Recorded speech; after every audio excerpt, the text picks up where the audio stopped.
What's going on, everybody? Welcome back to another episode of the Crossover U podcast, brought to you as always on the Crossover Media Network. My name is Kanaye, and today I just want to talk about I think the most prevalent topic outside of people picking their Final Fours, post Selection Sunday, which was yesterday, and that's being North Carolina making the tournament.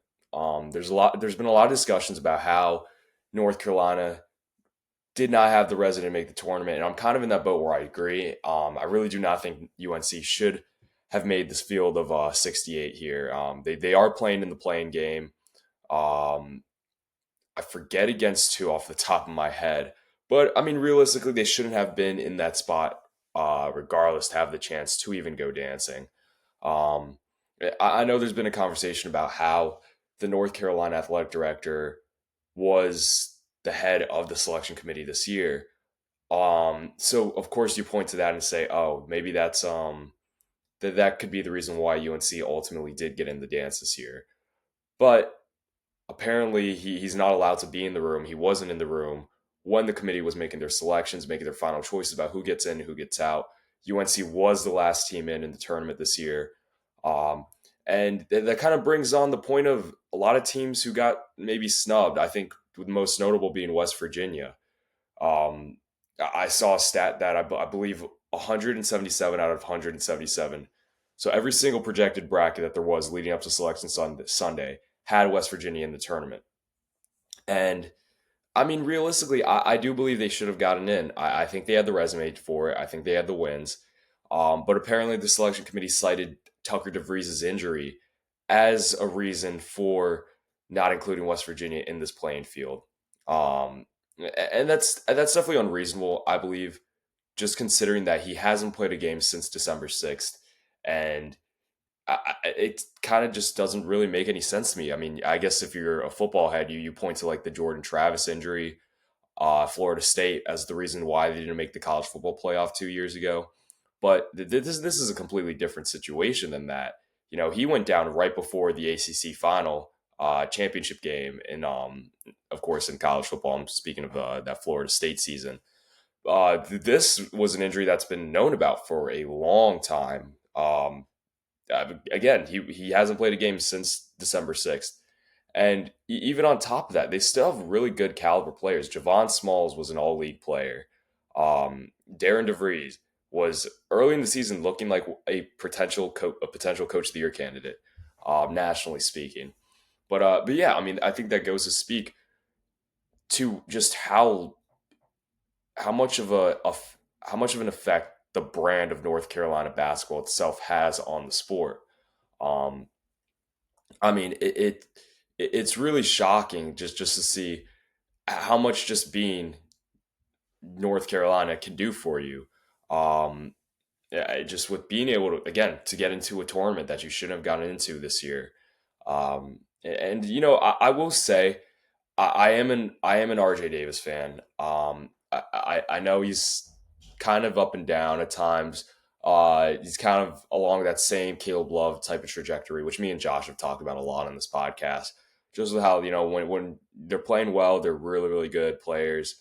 But their bad moments are really low. Like we saw RJ Davis last year in the Sweet 16. Um, or my mistake, the second round, maybe it was Sweet 16. I can't fully remember. Um, or the Elite Eight. I forget off the top of my head. But where they lost Alabama, you know, he shoots 0 for 9 from three, which obviously is not good. That's not the RJ Davis you need. But I mean, last year he was a first team All American.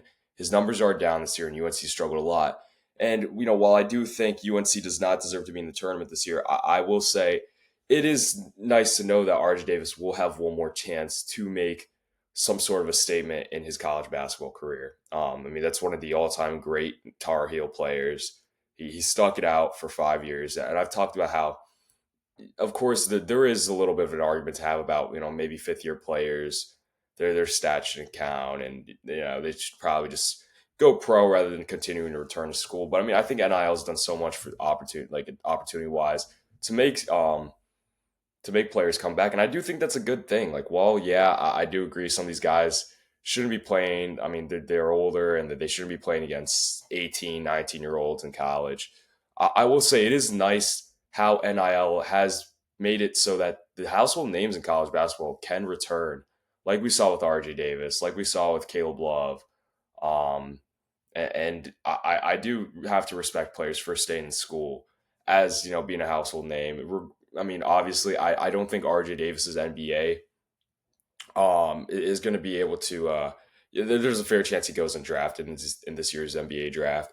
So maybe there's not a real route to go to the NBA.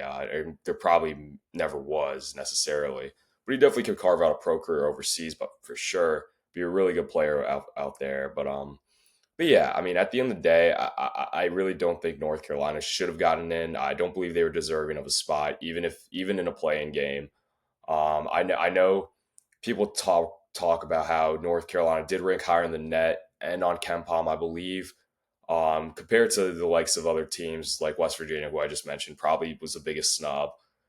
Indiana, Boise State, the likes of those schools. But I do think that some of those rankings could be a little inflated just because they play in the ACC, which is probably the weakest Power Five conference in the country this year, just with how top heavy it was, with really only Duke, Louisville, and Clemson being all that good. Um, and I think it kind of goes back to like how some of the Duke stats are a little inflated, it seems, and some of those bracket projections, which the March Madness website gives you when you're filling out your bracket. Duke's numbers look so high, but again, you have to remember the level of competition that these ACC teams are playing every game. It's not as good as the competition you're going to find in the SEC, the Big Ten, Big 12, even maybe the Big East at times this year. But yeah, at the end of the day, I don't think North Carolina should have gotten in. Again, I'm happy that RJ Davis gets one more chance, and I mean it would be cool to see UNC go on a run. I honestly do think they win that playing game and could potentially win that first round matchup. Um, but yeah, it's definitely going to be something to watch for. If they lose in that playing game, then everyone is going to point to that as a complete blunder by the committee. If they do well, though, then maybe they'll change their opinions on it. But yeah, I mean, UNC has not played well this year, and they gotta figure things out. They need Ian Jackson to get rolling. Then you need more from Seth Trimble, a guy who I thought was going to be a lot better this year, and in the early stretches looked like he was going to be that guy. Well, it just kind of hasn't. Ellie Cadeau, I think most people, including myself, expect a bigger leap from him, but realistically falls on the front court.